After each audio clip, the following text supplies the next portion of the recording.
O homem que confessou ter matado o menino Joaquim mandou uma carta à família da criança dizendo que mentiu na entrevista em que contou como matou o enteado de apenas 3 anos. Na carta, ele disse que gravou uma mentira. O Ministério Público repercutiu o caso e voltou a afirmar que não tem dúvidas de que foi o padrasto que matou Joaquim. A liberdade condicional de Guilherme Longo foi revogada e ele agora é considerado foragido. Uma confissão assustadora. Eu já estava com ele no colo, eu já levei ele pra fora e matei ele. Detalhes de um crime que foram mantidos em segredo durante 3 anos. Eu comprimia a lateral do pescoço dele para ele desmaiasse sem dor. Foi rápido. Para os investigadores, a vítima, o menino Joaquim, morreu de overdose de insulina. E como explicar que ninguém tenha encontrado indícios de um estrangulamento?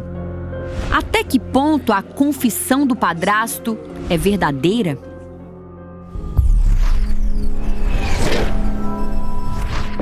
Joaquim Ponte Marques tinha 3 anos.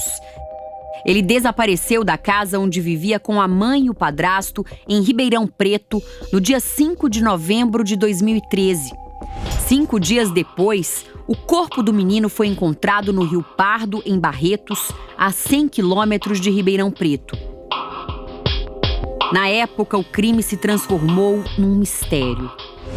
A investigação concluiu, com base em depoimentos, que Joaquim morreu vítima de uma overdose de insulina. Ele tinha diabetes, uma doença relacionada ao controle de açúcar no sangue, e por isso tomava o hormônio. Os peritos também descobriram que o corpo dele foi jogado num córrego próximo à casa da família. O padrasto de Joaquim logo foi apontado como um dos principais suspeitos.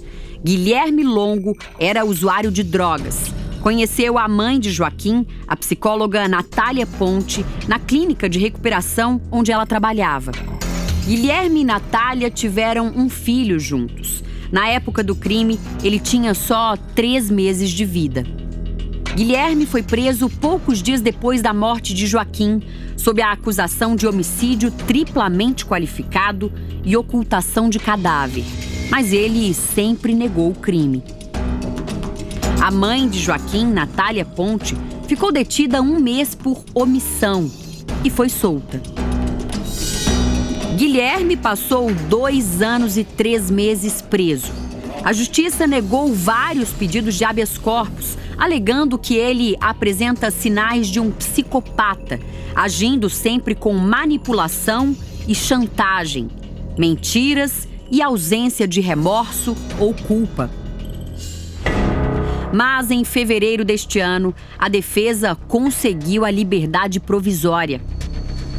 Desde que saiu da prisão, Guilherme voltou a trabalhar como técnico em informática e frequentava uma academia de musculação. Levava uma vida aparentemente normal, até o dia em que decidiu gravar a própria confissão, como mostra o repórter Rafael Pasquim.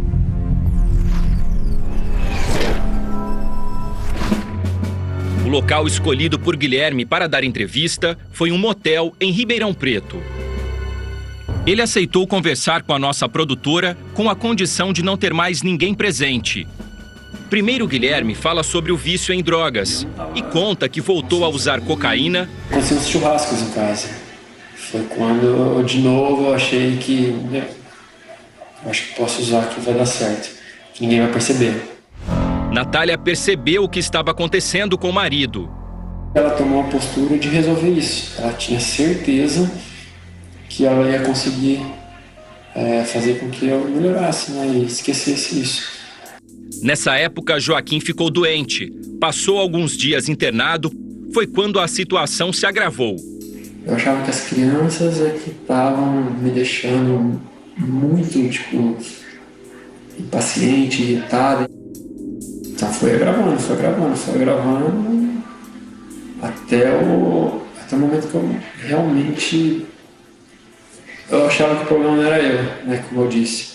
E eu tomar a decisão de eliminar algum problema. Guilherme diz que no dia do crime tentou se matar, aplicando no próprio corpo várias doses da insulina usada por Joaquim. A tentativa não deu certo.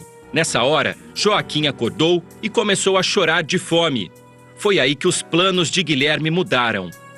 Passou pela minha cabeça que se eu conseguisse fazer com que ele não fizesse parte da nossa vida, acho que as coisas iam melhorar. A hora que ele pediu mamar, eu peguei ele no colo, levei ele para cozinha e ali veio naquele exato momento veio uma ideia insana de dar um fim, né, tudo.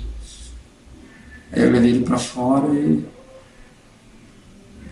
pensei de uma forma indolor de matar ele.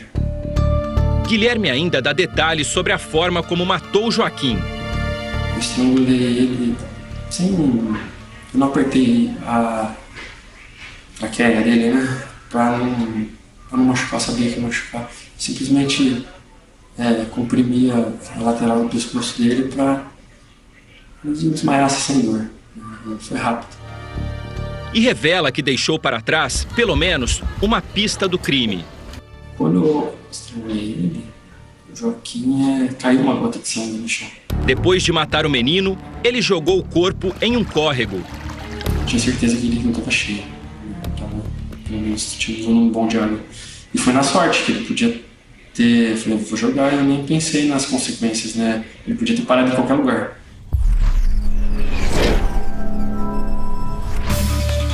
Sete meses de negociação, mais de 3.000 mensagens trocadas por telefone. A produtora que conseguiu convencer o padrasto de Joaquim a falar não vai mostrar o rosto.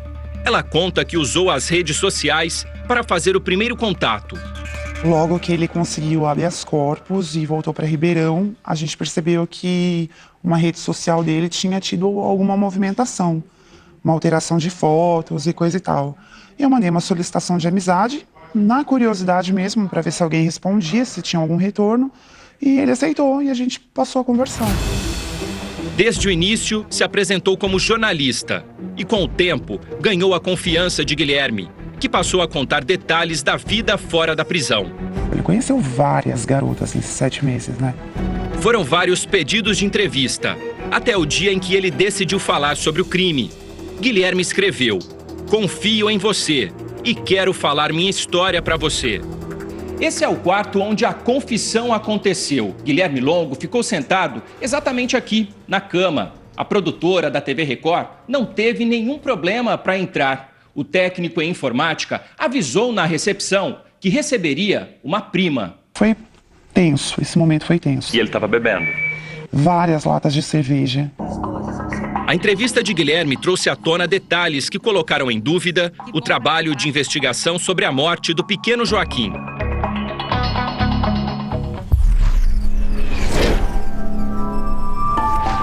Guilherme confessou o crime com uma riqueza impressionante de detalhes. Usou gestos para mostrar como fez e contou que usou um golpe de jiu-jitsu para sufocar o enteado. Tem um pouco de habilidade com isso, não de técnicas de jiu-jitsu. Essa não teria sido a primeira vez que Guilherme usou o golpe numa pessoa. Este homem, que prefere não se identificar, era colega de Guilherme na academia de luta. Ele conta que o padrasto de Joaquim aplicou a técnica numa garota de programa. Ele, arrependido de ter gasto o dinheiro com a menina, ele aplicou uma técnica de estrangulamento, onde ele botou a menina para dormir, né, que a gente chama de apagar. Ele apagou a menina, pegou o dinheiro dele de volta, né? O laudo divulgado pela perícia 5 dias depois da morte de Joaquim apontou que, a princípio, tinha sido uma morte não violenta e que não foram encontrados sinais de afogamento ou qualquer outra forma de asfixia. Os peritos pediram exames mais detalhados que pudessem esclarecer o que realmente havia acontecido. Com base em depoimentos e na perícia, os promotores concluíram que Guilherme injetou na criança, com o objetivo de matá-la, uma dose elevadíssima, cavalar, da substância medicamentosa denominada insulina. A polícia constatou que faltavam mais de 160 doses lá na caneta de insulina. Porque no corpo do menino não foi possível fazer o exame? Não, em razão do estado em que o corpo do menino foi encontrado e também por ser a insulina uma substância de diluição rápida. O documento não traz nenhuma referência ao suposto estrangulamento, nem a presença de sangue na cena do crime. O promotor diz que a versão de Guilherme pode ser verdadeira, mas não há como ser comprovada. Eu já conversei com médicos legistas, é possível que tenha acontecido aquilo, mas não é mais possível se comprovar em razão não só do tempo decorrido, mas também em razão da forma como o corpo foi encontrado, já em adiantado estado de putrefação. O especialista em perícia criminal discorda. Para ele, novos exames precisam ser realizados. Quem pode afirmar que, na tentativa da esganadura, o autor não tenha praticado uma fratura, por menor que seja? O Arthur, pai do Joaquim, assistiu a mais ou menos 40 minutos de entrevista que o Guilherme deu para a produtora. E eu queria saber, Arthur, o que você achou dessa entrevista? O Guilherme te convenceu? As coisas que ele disse para você são verdade? Não, muita coisa que ele falou ali é mentira. Ele mentiu. Arthur explica que teve acesso aos laudos da perícia e questiona a versão de Guilherme. Diz ele que quando sufocou meu filho acho que tossiu sangue, alguma coisa do tipo. Só que na perícia não foi constatado nada nos órgãos dele, exames internos, entendeu? Para ele, a mãe de Joaquim também é culpada. E ela deixar uma criança que precisa de insulina na mão de um cara desse? Para um cara desse aplicar insulina? Arthur acredita que Guilherme mentiu para proteger Natália. Na minha cabeça, o que aconteceu? Ele assumiu tudo isso para deixar ela livre. Ele sabia, os dois estão no mesmo barco. Entendeu? Ele falou, pula fora do barco que eu afundo sozinho com o barco. Natália não quis gravar entrevista. O advogado dela defende que a mãe não poderia ter previsto a morte do filho.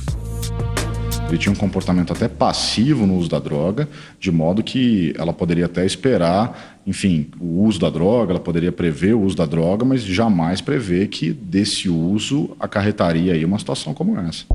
Há uma semana, os pais de Guilherme receberam uma carta escrita por ele no dia 20 de setembro. Na carta, ele diz: há muito tempo tenho planejado ir para outro lugar. Tenho conhecidos em uma pequena cidade do interior e pretendo me estabelecer por lá. Não sei quando poderei entrar em contato. Guilherme ainda diz que mentiu na entrevista. Achei que conseguiria vender uma reportagem para uma emissora. Eles só propuseram me pagar se eu tivesse confessado ter matado Joaquim. E como eu não pensei direito nas consequências disso, acabei gravando uma mentira.